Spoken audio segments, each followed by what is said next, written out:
A blinding flash cuts across the night sky, followed by the distant echo of a blast. Fire streaks toward a cluster of buildings on the horizon as dozens of small engines swarm through the darkness. What happened next shocked both Ukraine and Russia. Reports confirmed that more than 90 Ukrainian drones entered Russian airspace in a single coordinated wave. This was not a random strike. It was a message, one delivered through technology, timing, and precise planning. And tonight, we are unpacking exactly how this happened and what it means for the future of the conflict. Hello everyone, welcome back to the Conflict Front Stories channel. Please subscribe and like my videos. Your support helps us keep explaining major global events clearly and responsibly. Now let's move deeper into this massive drone operation and understand why it has become one of the most talked about developments of the week. The exterior scene begins with wide shots of the Ukrainian borderlands at dusk. Crews stand near open terrain, monitoring screens and equipment. The calm environment hides the tension of a mission that took weeks to coordinate.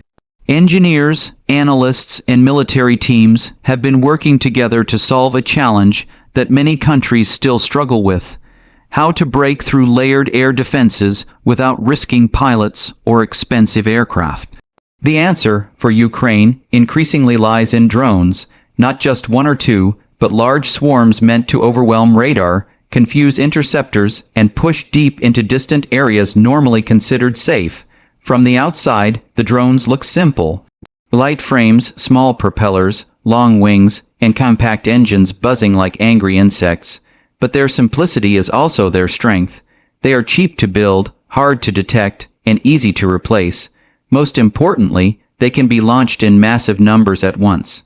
And on this night, Ukraine prepared more than 90 of them. Some were long-range models capable of flying hundreds of kilometers.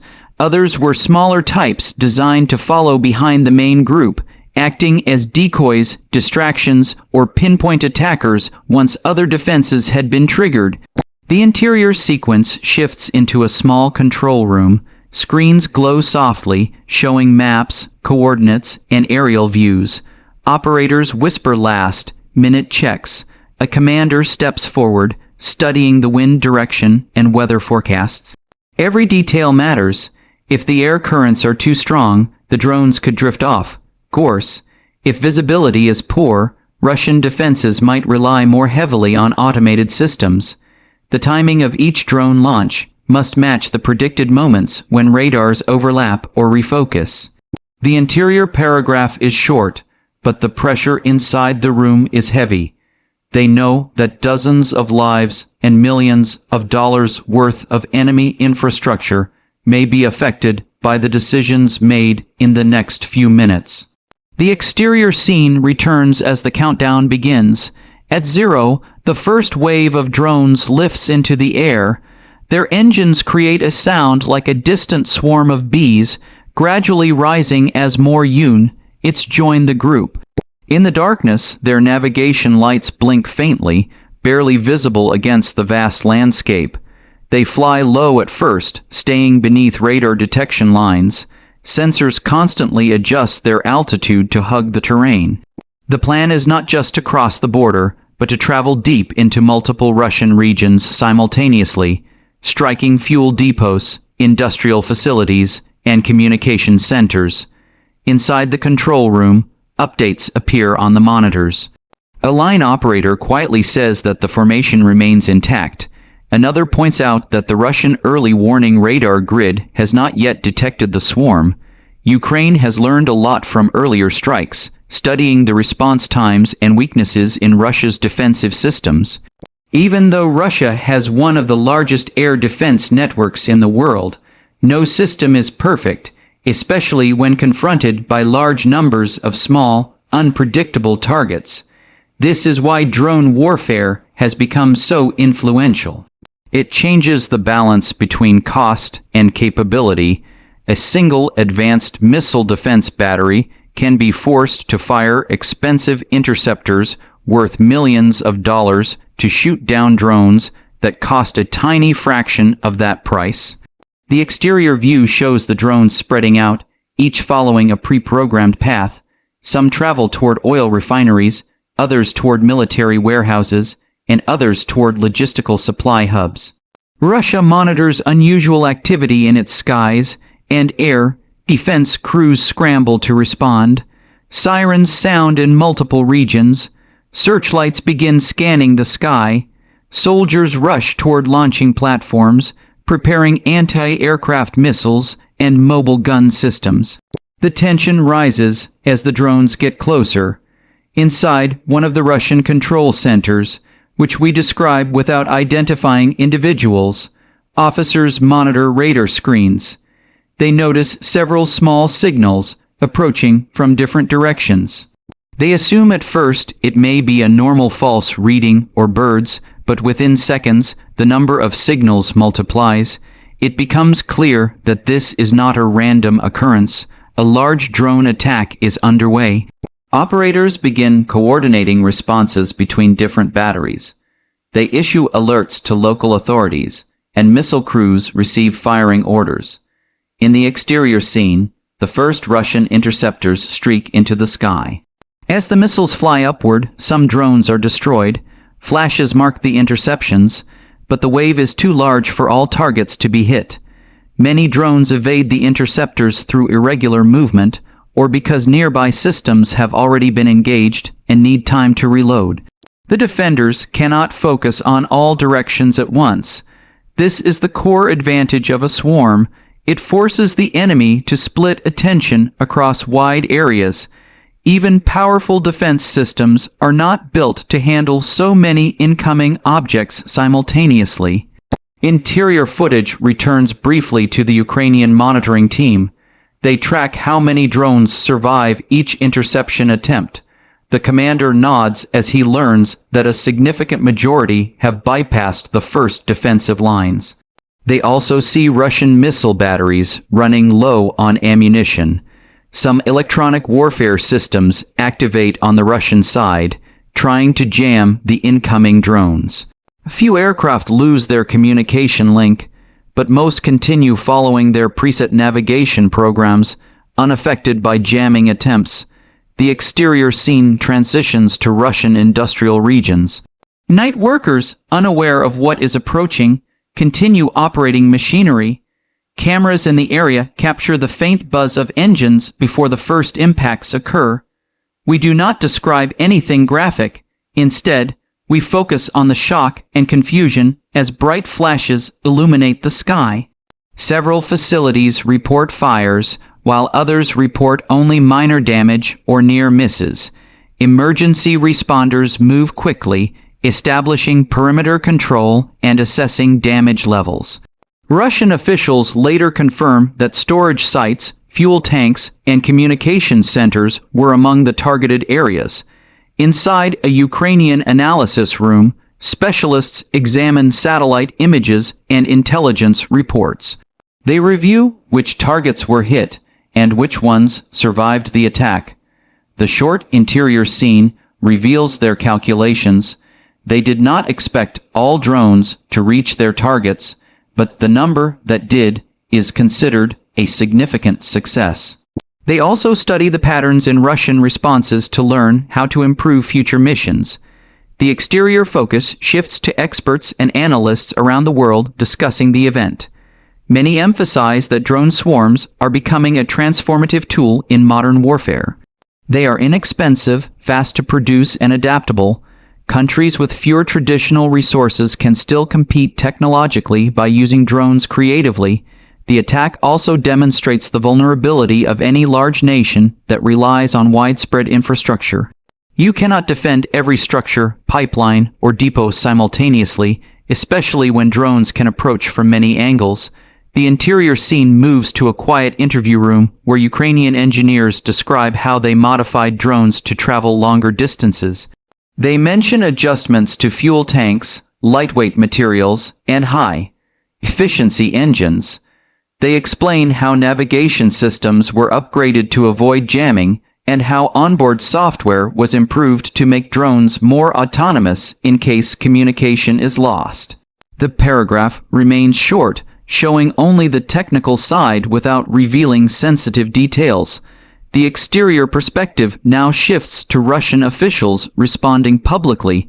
They announce that the majority of incoming drones were intercepted. They highlight the performance of their air defense units and the coordinated effort to protect critical infrastructure. But satellite imagery and regional reports reveal that multiple facilities did experience disruptions. Analysts debate how many drones were successful and how many were destroyed. As usual, the numbers vary depending on the source. Inside a meeting room, geopolitical analysts discuss how this event affects the larger conflict. Some argue that Ukraine is using drone strikes to pressure Russia economically. Others believe Ukraine wants to expose weaknesses in Russian defenses. Some say the strategy aims to force Russia to relocate air defense systems away from the front lines, giving Ukraine an advantage in other regions. The interior segment is short, but highlights the complexity of the conflict. The exterior scene returns to the broader picture. Drone warfare is not just about explosions or targets. It is about signaling. When one side launches 90 or more drones deep into enemy territory, it sends a message about capability, endurance, and adaptation. It means that the country can produce large quantities of low-cost weapons quickly. It means that they have enough intelligence to coordinate multi-directional strikes. And it means that air defenses, no matter how advanced, cannot guarantee total protection. Inside a Ukrainian drone workshop, technicians work on new models. They solder components, attach wings, and install navigation systems. One engineer mentions how each operation teaches them something new. They learn which routes are safer, which altitudes perform better, and which sensors need upgrades. The interior paragraph stays short, focusing on the spirit of innovation rather than the conflict details. The exterior storyline expands to the global military community. Many countries observe the situation closely. Governments from Europe, Asia, and the Middle East analyze the drone attack to understand how future conflicts might evolve. Defense companies work on improving anti-drone systems, including laser technology, electromagnetic pulses, and faster targeting algorithms. The world recognizes that drone warfare is changing the rules. Inside the Ukrainian command center, officials discuss the political impact of the operation. They know that every major strike influences public discussion, international support, and diplomatic pressure. They also understand the risks. Every action creates a reaction, and both sides prepare new strategies. The interior segment is short, but emphasizes that decisions in warfare are never simple. The exterior perspective zooms out, showing the vast landscape between Ukraine and Russia. Fields, forests, rivers, and towns all lie beneath the flight paths of these small machines. The contrast between nature and technology becomes clear. In earlier eras, long-range attacks required aircraft or missiles.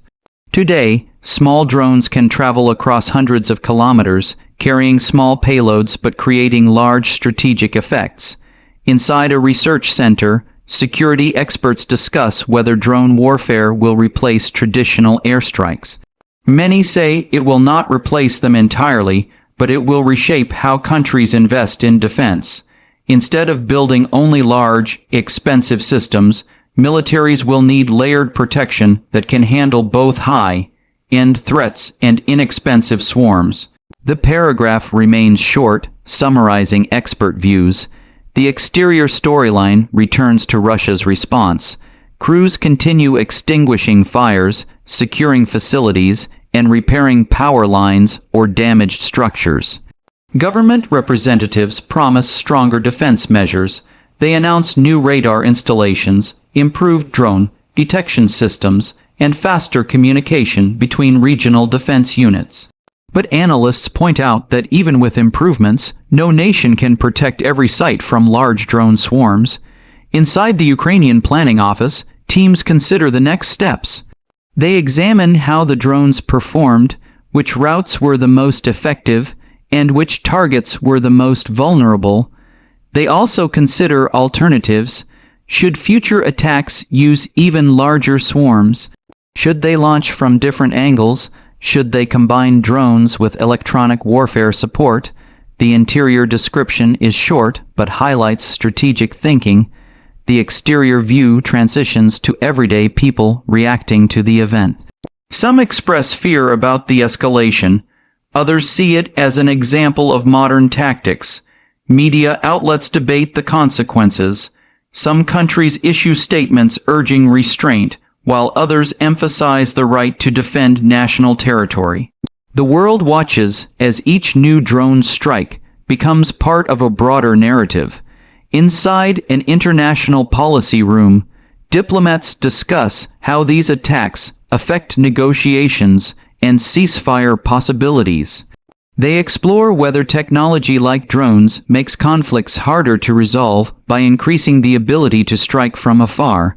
The interior paragraph stays short, touching on diplomacy's difficult role. The exterior scene slowly moves back to the night sky, where the first drone swarm silently began its journey. The conflict continues, but the lessons from this event spread across the globe. Drone warfare is no longer futuristic. It is part of modern reality. And as technology becomes cheaper and more accessible, these types of operations may become even more common. What matters now is how countries adapt to these changes, how they improve defenses, and how they navigate the strategic consequences. Inside the final control room scene, the Ukrainian team observes the last data logs. The mission is over, and the outcome is recorded. They know the operation will influence future decisions, tactics, and expectations.